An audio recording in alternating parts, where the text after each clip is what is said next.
right.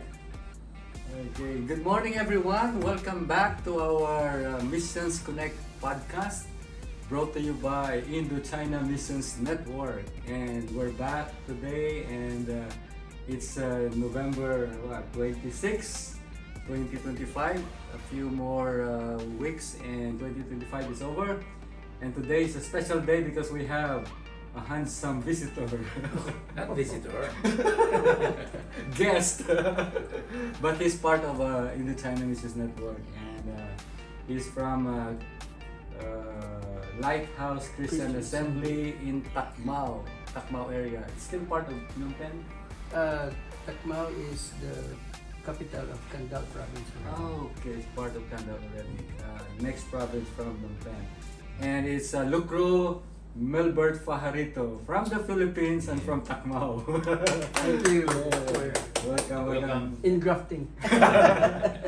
Right, and of course we have here Pastor Val, Pastor Greg. Okay, I think Lucro is better. And yeah, this is Romel. So we have a very wonderful topic again in this podcast, and we already like a little discussion before the camera rolls. Okay, and it's called Discipleship and Missions. Okay, and but before we will go to our topic, say something first to our audience, Pastor Val. Anything. Yeah, good morning. It's good to continue this. We paused for a few months, but we're back and we're getting ready for 2026. Yeah. And this is our fifth episode. All right, Pastor Greg. Glad to be here. Glad you are there. Pastor Albert, say something first. Discipleship is fun. So thank you for this opportunity to share. All right. Okay. So in the China Missions Network, we have defined it already in our previous podcast, and if you want to watch it, just scroll down in our YouTube channel. We have this basic like agreement or definition that when we talk about mission here, we actually mean like it's a cross-cultural mission. It's going to the nations and expanding the kingdom of God by church planting and discipleship making. All right. So, but today, because we're gonna talk about this again, and we connect it with discipleship, because sometimes there's like a little confusion or different views, okay? And that's what I'm gonna ask you guys. So first, how do you view discipleship and missions? Okay, any view that you have, okay? So, for the sake of our viewers, and by the way, again, we came from different Christian groups, okay? And as we promote here, there's power in collaboration and unity, doing the work of God together. So let's ask for views about discipleship and mission. And let's ask first our guest, Pastor Wilbert. Well, it cannot be broken into two topics because when we talk about missions, it is already the goal is to really disciple nations. And even Jesus said in Acts chapter 1 verse 8 that you shall be my witnesses. You will receive power, and you shall be my witnesses, both in Jerusalem, in Judea and Samaria, and to the ends of the earth. So the word "and" there is in Greek "te," means the value or the passion that you're giving to one geographical area should be the same of value and passion to another geographical area which was mentioned by Jesus Christ. Okay. So we disciple inclusively. It's not exclusively, not just one part, not just in one area. Okay. So when you do discipleship, you should be doing it wherever you are, and in every person that you meet, okay, with the same passion that you do to the other. Yeah, it's not personal just group in of your people. homeland, but the nations of the world Okay. as a whole. All right. Thank you, Pastor Melbert. Pastor Greg, anything you can add? Your view about discipleship and mission. Yeah, I was thinking about discipleship and mission. I agree with Pastor Milbert. There are should be one. I think that discipleship is the mission. When Jesus gave the command to make disciples, he did not even mention the word mission. There's no mission that Jesus mentioned. He talked about discipleship. We're making disciples. So discipleship is the mission. Of course, we created the word mission, I think from the word sent. And of course, Jesus used the word, as the Father has sent me, so am I sending you. And I think that's where the mission, the word mission came from. Also, the missionary means sent out, right? Sent out. So, but Jesus did not use that in, I mean, specifically about mission, but he used make disciples. So, we cannot separate the two, but I mean, biblically, I should say, biblically, should be only one. But for us, for maybe definition purposes, we can say as, okay, we have cross-cultural mission, there is mission inside, right? But it boils down to making disciple in a way. Whether you go cross-culturally, you go there for what? Make disciple, right? Yeah. So whatever we do, we make disciples. Whether it's cross-cultural or Same culture. local. Local, same culture. And still that should be the mission is to make Disciples. disciples. All right. Yeah. Mr. Bar. Yeah, I'm because we've been doing a lot of missions training. So if you look at the Bible from the beginning until the end, it's God on mission. God on mission with the nation of Israel. God on mission with the church right now. And that mission is to bring us back to Him because of what Adam and lost in the Garden of Eden. So however, when Jesus came, he, the fulfillment of a lot of things is through Jesus. And I just focus on these three things. When he called the disciples, he said, "Come, follow me." And then he said to Peter and the rest of the gang, he said, "Follow me and I will make you fishers of men." And then at the end of it, before he went back to heaven, he said, "Go and make disciples." So if I want to focus on three things, he's following Jesus, and as we follow him, he's going to make us. That's where discipleship is. And we need to be discipled because there is a mission. The mission is go and make disciples into all the nations, as our two amazing pastors here have said. So of course, I like the word that Pastor Greg used. The mission is discipleship, and we do discipleship because there is missions, and that's what Jesus did. He called us to follow him, and as we follow him, he made disciples. He discipled the disciples, and then he sent them out. And this is a challenge in our time because we do a lot of discipleship in churches, but there's no sending out. We send them out in the local area, but Pastor Melbert said it has to be the same passion in the local area with the same passion cross-culturally. So as we make disciples, it should lead to missions. Because if we don't do mission, Jesus will not come. We'll be stuck for another 1,000 years or more until he comes. All right. Yeah. We are talking about this because, of course, if you are a minister, you are a missionary, a pastor, it's like you've been studying, learning different terminologies. But the funny thing is, if you notice it, churches, not just abroad, but even in the Philippines, we have a missions department. We have discipleship department. Okay, it's like it became departmentalized, right? So that's why we're discussing this, that it is connected. You cannot separate one from the other. That's the message that we are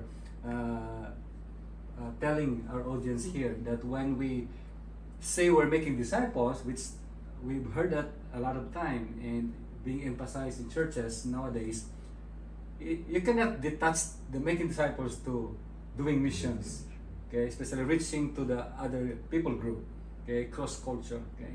And also we mentioned it here in our podcast that we need to do it simultaneously.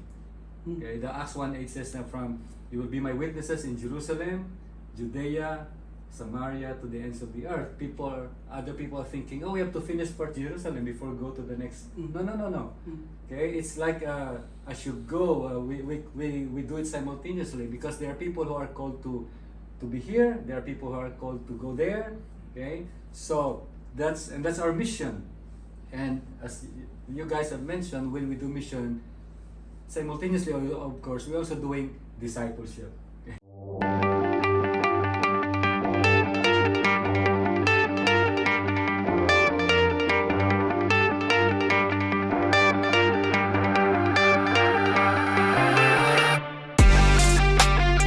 And Pastor Melbert, you mentioned a while ago, before we roll the camera, about those things about discipleship, making disciples, the 4 things. Can you mention that again? Yeah, in the 4 Gospels, they have different views when it comes to Great Commission. But actually, the Matthew, Mark, Luke, and John has a content of the Great Commission text. But Matthew 28, we can clearly see, and it's very clear with regards to the Great Commission.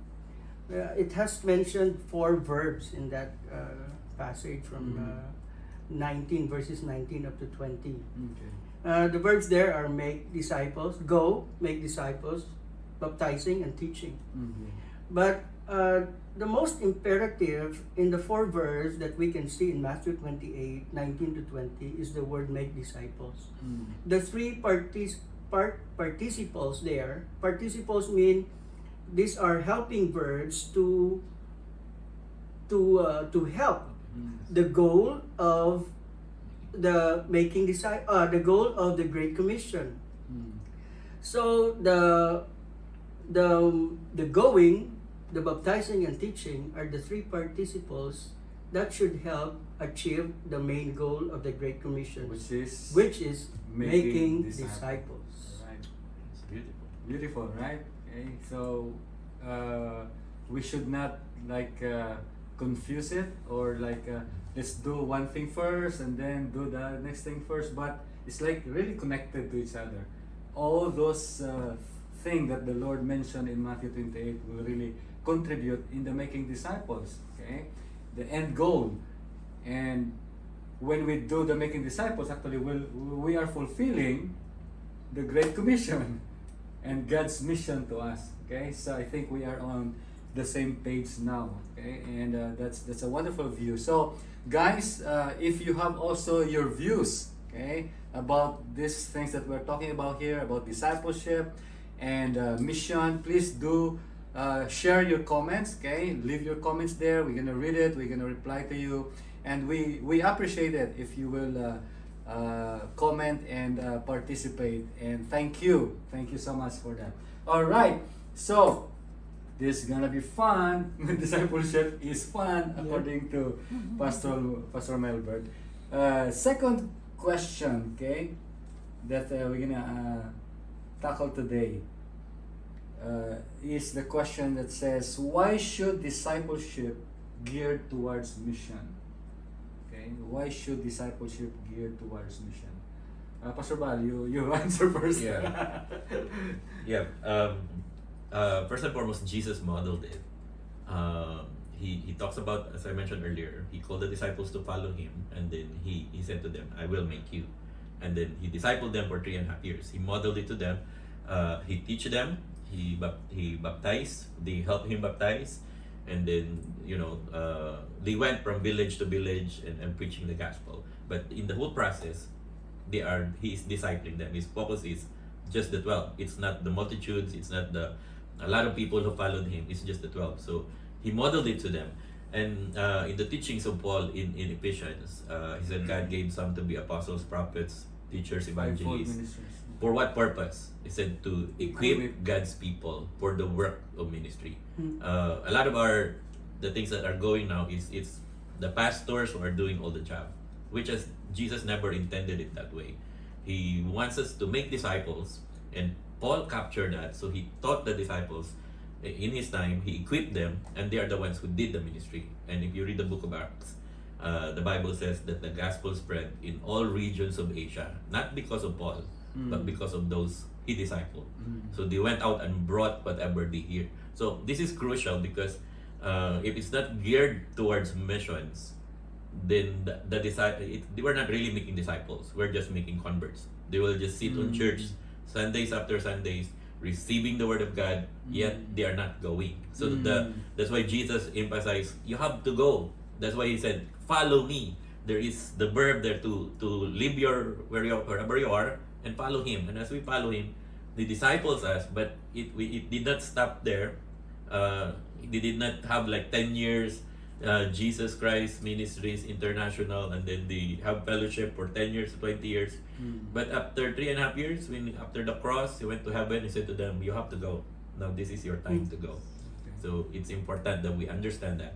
And when we make our discipleship process, it has to gear towards missions. Yeah, you mentioned the discipleship process because nowadays, okay, almost all churches have this like discipleship process that every church is following. It could be different formats, okay, different like course of action, or like the flow. We have flow charts in Lesson that, 1, 2, 3. okay, and lessons. And there's so many models, right, all around the world. But I like that the process should not only focus on the inward,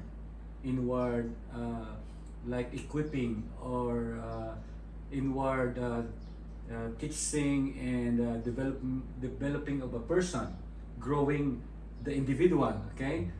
But it will include, okay, the outward perspective. Like, I am growing in the Lord for the purpose of reaching out to others.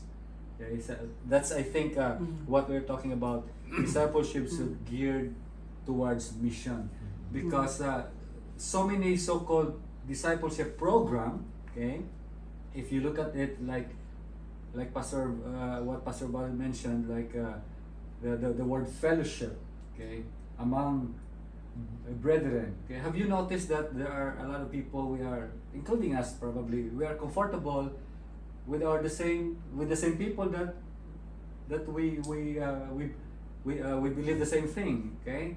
Christian groups, which is a good thing because it helps us grow. But again, the danger of that, if we are more inward looking, this is us, this is our fellowship, this is our church, this is our program, and we forget that there's a higher purpose of discipleship, and that is going out and reaching out to others. Pastor Melbourne, do you want to add? Yeah, even the tone of Matthew 28, the Great Commission passage, it is already a framework that Jesus Christ has established. A framework that is comprehensive in its nature. Go, and then you make disciples, and then those who are discipled should go. It's really a framework already. It's all there. It's been written by various thoughts of writers, but it all comes from the same foundation that Jesus Christ has started. So it's a comprehensive framework that Jesus Christ has taught already. So, and this would continue as disciple is named learners or students. So the church should not be a cadre of experts, because people confused when they say discipleship. You should be an expert in this so that you can be already serve the Lord. But it's not. The church is not a cadre of experts, but it's a collage of people who really loves the Lord and His work and His ministry and His mission. So let's not be confused that we should be really expert in all of this so that we can be used by God. It's just simple obedience to the mission that God has already established.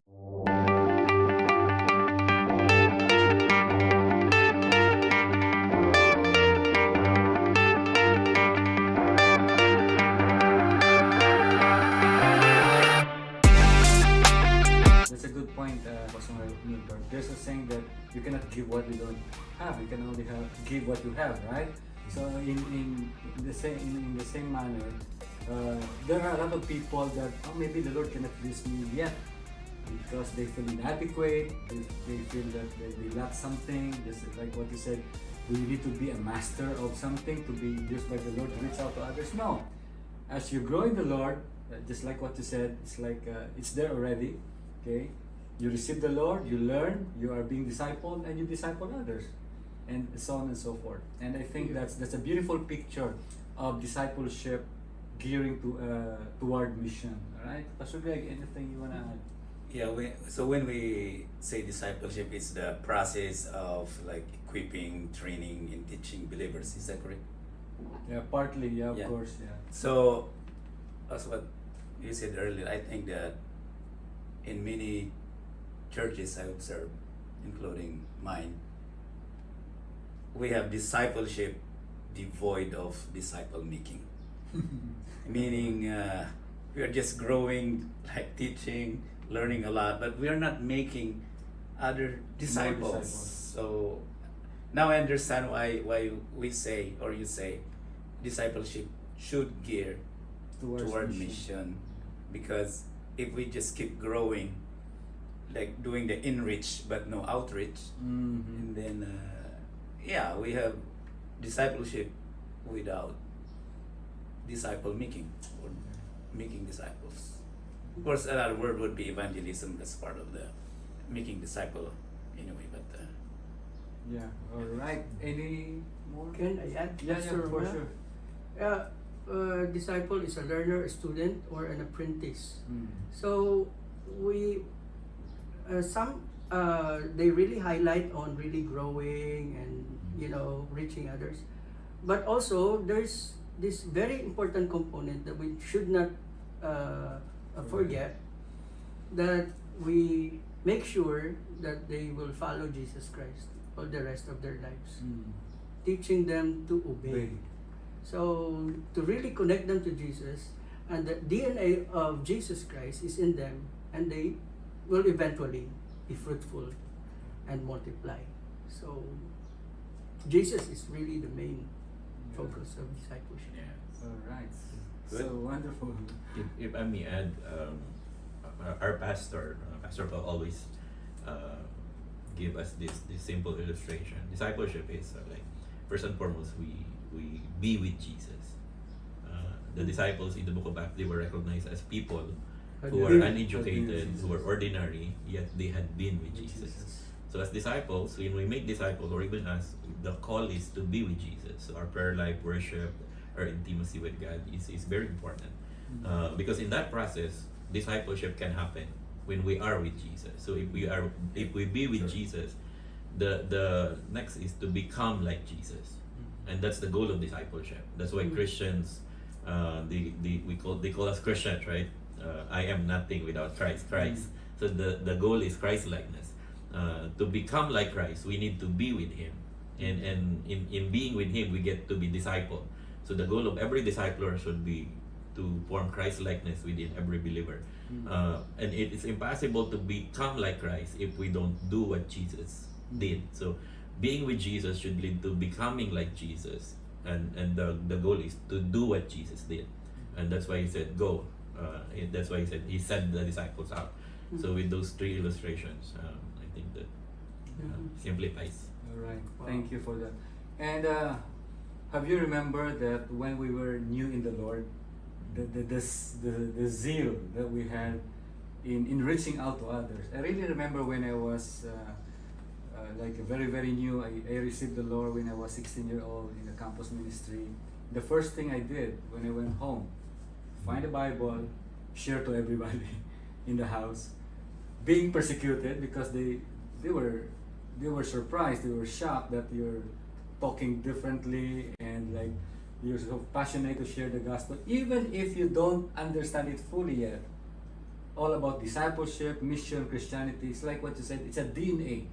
When you are connected to Jesus, yeah, eventually the DNA of Jesus is being like transferred, or how do you call that? It's like being incarnated in your life, and you cannot keep quiet. Okay, so I think we need to emphasize that in this message, that to all Christians listening, let's go back to that situation that we are so passionate with Jesus. Pastor Melbert mentioned that we should be passionate not just in this area but in wherever we are. Okay, and the sad thing is the longer we are in our Christian walk with God, sometimes it diminishes the passion to share Him to others. Okay, which it should not be.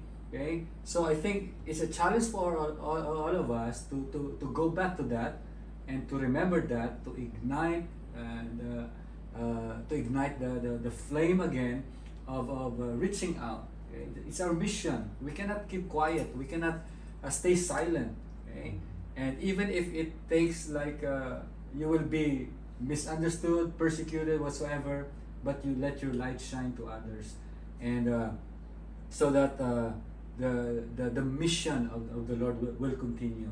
And especially we're here in a cross-culture setting. So I will deviate a little bit to the next question because it's almost the same. And here's my questions to all of us. Can we share to our audience the context where we are in now, the cross-culture kind of discipleship that you are experiencing now in Cambodia? Okay, Pastor Val has been exposed to other countries as well, Vietnam, Laos. Okay, just share some tips. How do you do the discipleship in a culture setting? Pastor Melbert. Yes, a lot of things to share. So yes, even back in the Philippines, I have this principle that I'm with my wife when we plant churches. The MTM, motivate, train, and mobilize. Mm-hmm. Jesus Christ used this several times. Or even he really uses this strategy to build up people. He motivate, like Pastor Val said, before Jesus sending out, he called them to be with him, and then he sent out and called them as his apostles. Motivate is, making their hearts big and loving God, loving His Word, and then train them, and then mobilize them, and send them, and use them, and you go again, another phase, another strategy. So this is my thought. Here in Cambodia, as missionaries, we will not be, if God permits, we will be here for until He comes. But then it's really our goal to give the ministry to the locals. So in Tacmao, we really see to it that the ministry is owned by the nationals, by the locals. It's not ours. There should be ownership of the ministry. Yeah. Follow-up question. So comparing making disciples in the Philippines, which is the same culture, than in Cambodia because it's a cross-culture. Anything you can Similarities and differences. Yeah, differences, similarities, tips. Maybe you should really know them, really know the audience that you are reaching out. You need to understand their frame of their minds, their hearts, their passions, and that's why the first mission of the missionary is to really know the culture, the people that they are ministering, so that you can effectively bridge the gospel of the Lord to them. Right. Okay, Pastor Val. Yeah. In our church, we use this simple sort of framework: the up, in, and out. In the goal of the discipleship, like being with Jesus, up, the priority is your relationship with God, so establish them there, and then in is where the discipleship really happens, the relationship between one another. That's why Pastor Melbert says you really should know them, just like Jesus model. He chose 12, and then he has 3 closer to him. He rebukes them, he equips them, he empowers them, but they are with him. So people who you like to be with, Jesus called people he wanted to be with, not just people he fights with, because it's impossible to disciple someone you don't agree with, or they like you or they don't like you, like that. So it's important that in that you choose people you want to be with, and then of course the out aspect, because it's not always the up and the in. There has to be an out. There has to be an outlet. You have to pour out what you learn. In my context right now, I focus more on training and equipping. So we do have that in the church, with the Filipino church here in Cambodia, in Vietnam. So I do that, and even our missionaries in Chiang Mai, like that. However, I do not want to limit there, because there's so much to impart, there's so much to learn, there's so much available resources and all that. So with Simply Mobilizing, with Indochina, the training and equipping aspect, because you can do it now online, you can do it in seminars, you can do it in this kind of gathering, where this kind of information, or more than just information, but impartations, are crucial for them to be equipped, to be ready for ministry. So that's one thing that I'm gearing towards with doing more in the future, the training and equipping aspect.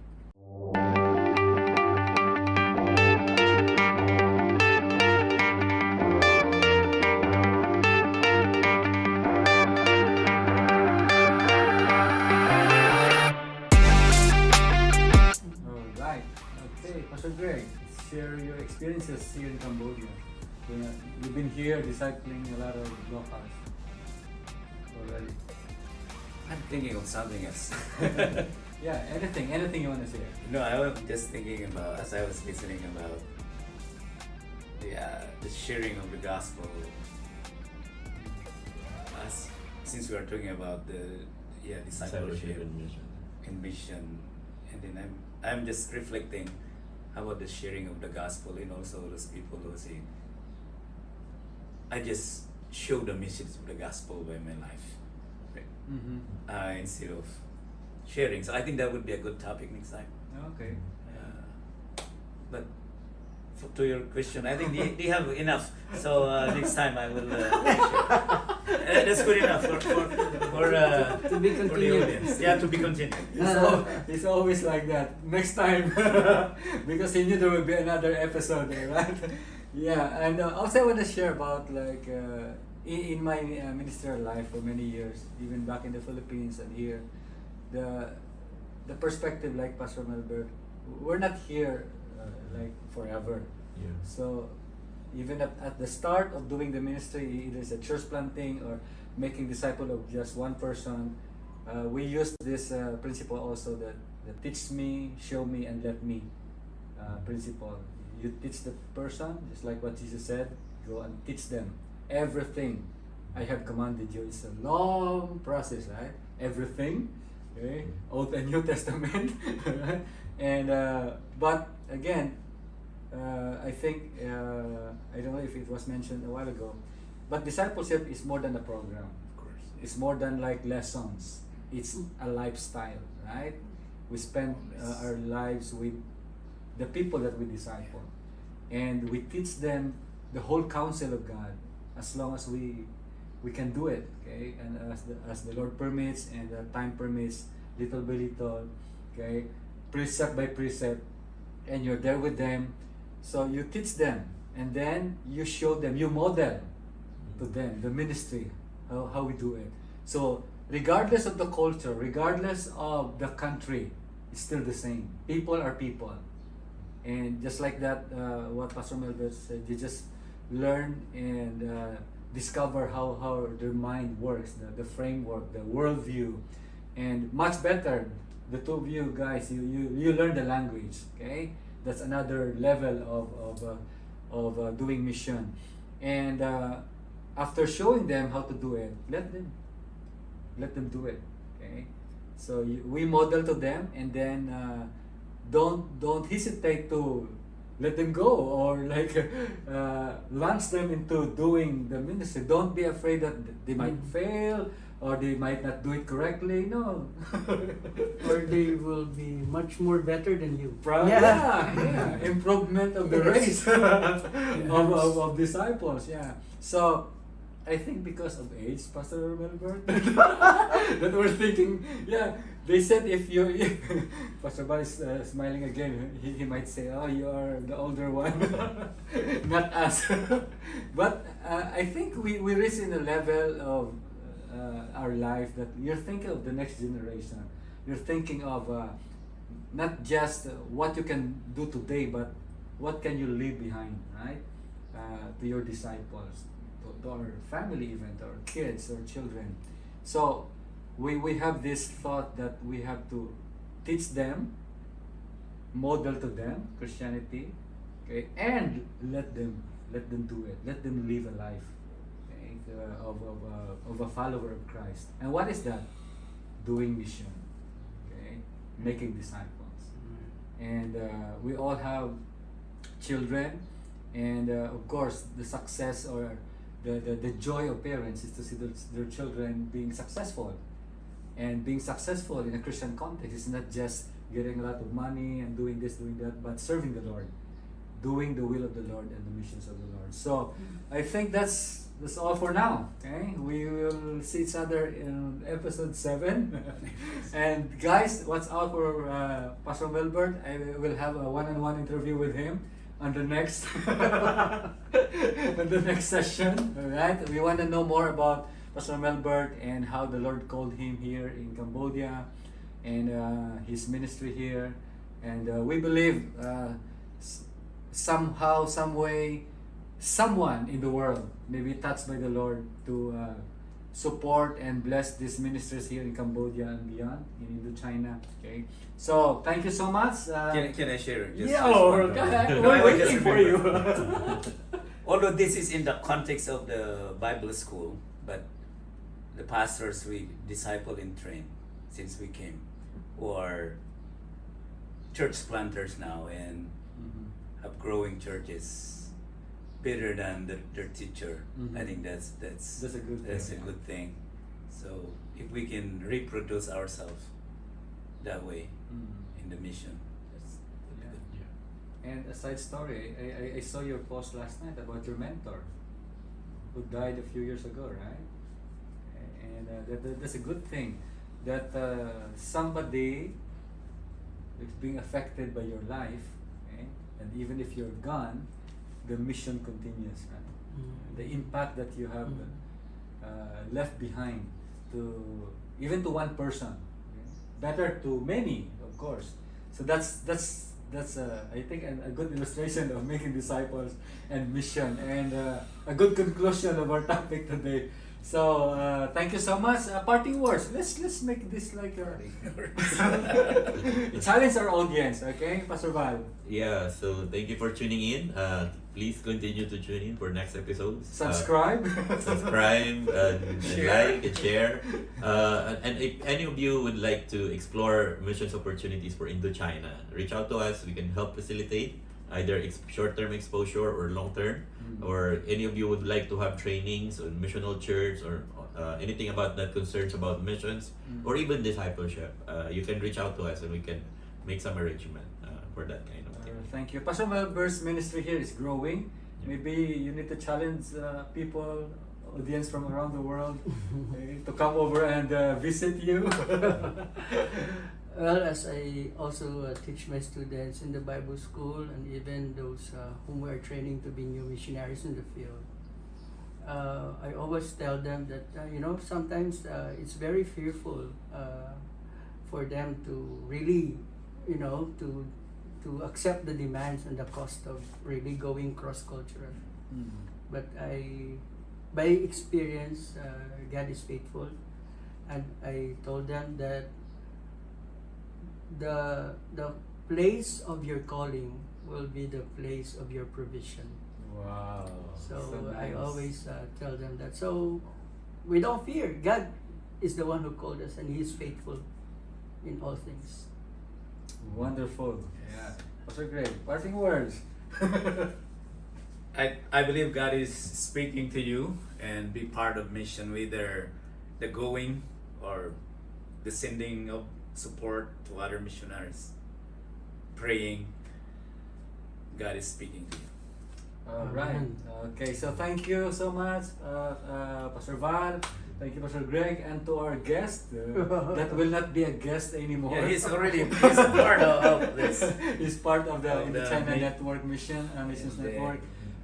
Pastor podcast. Melberg, okay, from Takmao. And guys, thank you so much for those of you who keep on watching, please do share the video to your friends, to your colleagues, and if you haven't subscribed yet, do subscribe. This is just a small channel now, but all big things started small. All right, okay, so help us, we need your help, and connect to us, okay? Send us a message, leave a comment, and we will surely respond to you. Thank you so much. And for those who have watched the previous episodes, thank you so much, we really appreciate it. Those who leave the comment, my friends in the Christian YouTuber groups on Facebook, thank you for all your comments, and those who subscribe also, thank you. God bless everyone. See you on our next episode here in Missions Connect podcast. Bye bye. Thank you. All right.